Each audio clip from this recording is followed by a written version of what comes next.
Você curte aquele tipo de anime onde o protagonista é fraco, ou que ele não foi abençoado com um poder que naquele mundo todo mundo tem, e ele promete vencer na vida pela base do esforço. Se liga no recap desse anime aqui, só que esse aqui ele é o segundo episódio, então clica no card para você ver o primeiro episódio e logo após você volta aqui. A aventura recomeça após 5 anos do primeiro episódio, e nesses 5 anos, a Rell treinou absurdamente para melhorar suas habilidades. Ele está se dirigindo para a Cidade das Espadas, assim como o seu rival. Na carroça que ele está indo, tem outros espadachins e algumas crianças. Eles estão falando sobre a cidade ser o sonho de todo guerreiro que luta com lâmina. Eles estão falando sobre a cidade ser o sonho de todo guerreiro que luta com lâmina. Uma garota bem extravagante diz ser uma espadachim de 2 lâminas e o cara ao lado dela diz ser um bárbaro. A garota pede para eles formarem um grupo, afinal, os dois têm classes avançadas e raras, mas o bárbaro não aceita. Isso porque ele diz que a garota se veste de uma forma muito peculiar. E é só por isso que ele nega a formação no grupo. E eu pergunto pra você que tá aí me assistindo do outro lado, você recusaria essa bela dama no seu grupo? Qual o termo que você chamaria esse bárbaro, hein? A sua mãe tá sabendo que você gosta de rapazes? Ele diz que é bad boy, mas essa pose não me engana. Na parada gay, seu nome é Raíssa Rayana. Não me engana com essa pose de bacana. Na parada gay, seu nome é Raíssa. Durante essa discussão, o piloto da carroça diz que eles têm classes muito avançadas e pede para eles vencerem uma horda de monstros que está logo na frente do caminho. Só que nessa horda de monstros tem um monstro muito avançado, um rei orc. As crianças na carroça pedem ajuda para os dois aventureiros que estavam se gabando das suas classes avançadas e seu poderio. Só que os monstros acabam fazendo os dois aventureiros saírem correndo de medo. Enquanto os dois fogem, o protagonista parte para o ataque. Em alta velocidade, consegue ir abatendo os orcs um por um. A velocidade dele está tão absurda que ele parece teleporte. Isso deixa o piloto e as crianças impressionados em demasia. E essa velocidade foi uma nova habilidade adquirida, dash instantâneo. Só que o protagonista acaba cercado pelos monstros e nessa hora ele impressiona as crianças de novo com ataques incrivelmente rápidos e giratórios. As crianças falam que é como se ele estivesse dançando. E essa foi outra habilidade de contra-ataque, que teoricamente é exclusiva da classe Suprema Princesa das Espadas. E o nome da técnica é Dança da Lâmina, que é uma classe que teoricamente, de novo, é exclusiva para mulheres. O motorista ele tá vendo a luta muito intrigado com a performance do protagonista, que nesse momento tá partindo para cima do Rei Orc e após se esquivar do golpe, ele pula e dá uma estocada com sua lâmina na cabeça do monstro e assim derrota o Rei Orc com apenas esse hit, mostrando como seu treinamento nesses 5 anos ampliou os seus poderes. O protagonista fala para o motorista seguir para a cidade sem ele, porque ele quer ficar ali e treinar mais pelo caminho. Mas o motorista diz que ele já é forte o suficiente. As crianças estão intrigadas e perguntam a classe do protagonista. E nessa hora, ele revela que não tem classe, deixando todos ali em choque. E esse foi o prólogo do episódio. E depois de pular a abertura,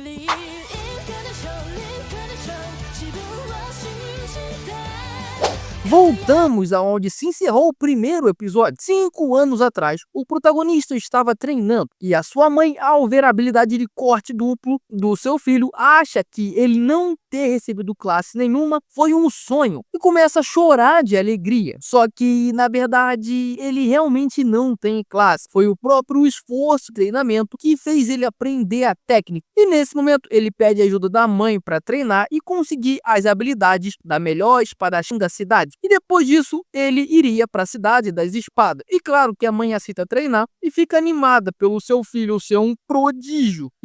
E aí, voltamos para o presente, chegando na cidade de Bresgia, a cidade das espadas. Obviamente, a cidade é cheia de espadachins, das mais diversas classes. E o protagonista pergunta quem de verdade é o motorista. Afinal, ele estava baleando o tempo inteiro a luta. O motorista revela ser de uma classe avançada, cavaleiro sagrado. Mas como a vida de espadachim é cansativa e batalhar todos os dias é cansativo, ele tira um tempo para ser motorista vista e conseguir relaxar. O motorista também explica que nessa cidade, os espadachins vivem fazendo batalha e vivendo dos prêmios dos torneios. E para participar desses torneios, é preciso que a pessoa pertença a alguma guilda. E é justamente para isso que o protagonista tá ali, para lutar com pessoas poderosas. E antes de sair, o motorista fala que tem algumas guildas que são problemáticas e vai embora. Essa informação tem que ficar guardada para o futuro. Durante sua caminhada, procurando uma guilda, uma garota loira aparece e pede para o protagonista entrar na guilda dela. Só que ele recusa e vai embora. Mas a garota continua insistindo. Afinal, ele nem leu o contrato. E o protagonista fala que uma guilda tão desesperada ou está começando ou ela é muito fraca. A garota tenta persuadir o protagonista, colocando um bônus no contrato. Um dia inteiro de encontro com ela. Só que o Arel, ele tem zero interesse nessa garota e sai andando de novo. Isso porque ele quer entrar na guilda mais poderosa. A garota fala que essa guilda mais forte é a Black Blade, que tem vários membros ranking A. E é pra lá que o protagonista vai tentar fazer os testes. Ele chega no castelo da guilda querendo lutar, mas primeiro precisa passar nos exames de admissão. Arel entra na fila da triagem e espera a gente pra Cacilda até chegar na sua vez, para no momento da entrevista, quando perguntam a sua classe, logo na primeira pergunta, e ele responde que não tem classe, Arel é automaticamente cortado da seleção. Ele tenta pedir um teste prático, mas ninguém bota fé nele, afinal ele não tem classe. E no momento que um cara classe A aparece na área, o Arel se retira. Ele tenta várias outras guildas, só que nenhuma delas aceita ele, pelo mesmo motivo.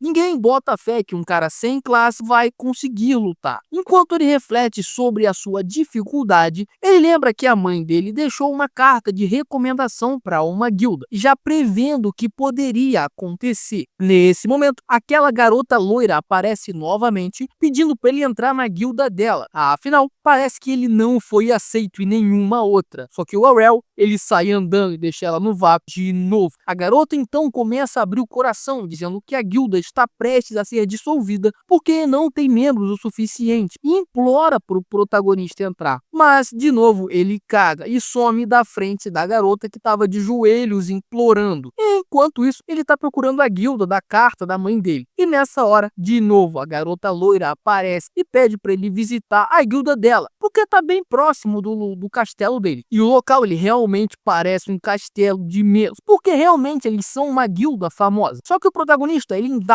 por que sendo uma guilda famosa, eles não têm membro. A garota fala que no momento eles são só a sombra da antiga glória que a guilda já teve. Mas a ideia é reconquistar toda essa glória de novo e voltar ao nível de poder da Era de Ouro da guilda. Afinal, enquanto o Rei das Duas Espadas liderar, a Dragon Fang, que é o nome da guilda, seria imortal. E com esses nomes, o protagonista percebe que é dessa guilda que a mãe dele fazia parte e recomendou ele. Então, o Arel entra nas instalações e de cara aparece o líder da guilda, que tá bêbado. Ele é o Rei das Duas Espadas, só que ele perdeu um dos seus braços. O líder fala pro protagonista sair, afinal a guilda tá condenada, e sai andando. A filha dele, que é a garota loira, diz que o pai dela era um dos melhores espadachins de Brescia, até ele perder um dos seus braços. E mesmo assim, Arel assina um contrato e entra para a guilda. Depois de assinar o documento, a garota pergunta qual a classe do Arel. E nessa hora ele responde que não tem. Obviamente, a garota não crê nisso, mas ele comprova com um documento oficial, o que faz a garota surtar, pedindo para ele sair da guilda. E no meio do show da garota, uma outra garota chega, Rainer, o nome dela, e a loira corre para se lamentar nela, falando que arrumou um novo membro, só que ele não tem classe. Nessa hora, a garota revela ser o rival do Arel quando criança na cidade, só que ele não lembra. E eu confesso que eu suspeitei que era uma garota, mas como a tradução estava com os pronomes masculinos, eu transcrevi como se fosse um cara. E claro que o protagonista também não reconheceu de cara, afinal, ele se lembraria de uma beldade dessa. Afinal, mesmo o rival tendo a mesma cor de cabelo, ele achou que era um menino, o filho do Evan. E a garota diz que o Evans tem apenas uma filha, que é ela mesma. E nessa hora, o Arrell e eu pensamos que realmente era uma garota. Essa garota diz que mudou um pouco, porque deixou o cabelo dela crescer. Só que o Arrell, ele tá de olho em outra coisa que cresceu. A loira pergunta para Rainer se esse é o 100 classe que venceu ela. E a Rainer diz que sim, e que treinou por 5 anos para vencer ele. Então já desafia o cara para uma luta. Eles vão pro pátio da guilda para treinar. Lá, Rainer fala pra loira como o Arrell é forte e como desejava vencer ele. Eles se preparam e a luta começa. Os dois soltam seus ataques de corte duplo, só que dessa vez o poder de Rainer se sobressai. E ela explica o porquê. Durante 5 anos ela treinou com espadas cada vez mais pesadas, o que deu um boost de força para os seus ataques. E Rainer parte para os ataques direto. Arrell elogia a evolução dela em questão de força bruta, só que falta velocidade e diz que a velocidade dela é normal. E sabendo o ponto fraco da sua inimiga, ele demonstra sua velocidade, que é tão imensa que é como se ele deixasse um clone, que na verdade é uma imagem residual, porque isso é outra habilidade, a habilidade sombra, o que deixa Rainer intrigada. Afinal, isso é uma habilidade de uma classe super avançada. Arrell simplifica dizendo que apenas aprendeu a se mover muito rápido, e a partir disso, nenhum dos ataques da garota surte efeito, ao mesmo tempo que os ataques do Arrell acertam, mas eles não conseguem quebrar a proteção divina.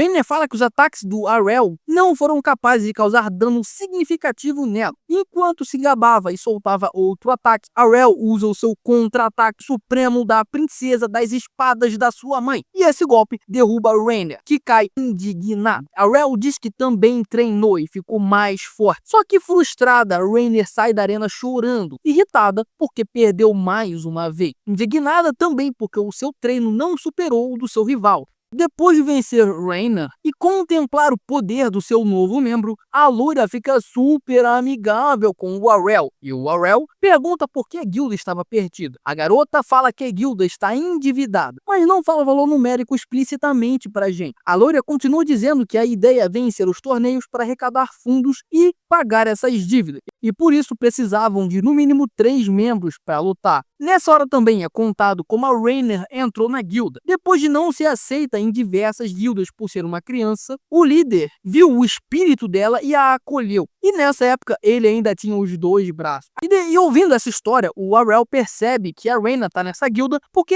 ela sente como se tivesse uma dívida por ser acolhida. Afinal, desde criança ela sempre foi bem virtuosa. Arrell diz que a solução para os problemas da guilda é sim, basta eles vencerem os torneios. Só que a loira explica que não é tão simples assim. Isso porque eles só têm 3 membros e vão ter que lutar contra grupos de 5 membros. E ao mesmo tempo que isso parece difícil, também deixa o protagonista bem animado. Afinal, foi para esses desafios que ele foi para Brescia. Enquanto isso, o líder tá ali só de canto, espiando a conversa e analisando o protagonista. E bem, a ação ficou para os próximos episódios. Se você quer uma boa luta, cara, esse anime tá entregando lutas significativamente bem animadas. Não é uma coisa incrível, mas tá muito melhor do que o habitual. Então eu tô curioso para ver como vão ser esses torneios. E você tá curtindo? Se sim, deixa o seu like nesse vídeo, se inscreve no canal, isso para eu entender que vocês estão gostando desse anime, eu continuar trazendo os recaps dele aqui no canal. Se inscreve, ativa o sino para o YouTube te notificar quando vir a sair os próximos episódios dessa obra aqui. Muito obrigado pela sua audiência, você é sensacional. Até o próximo recap. Valeu!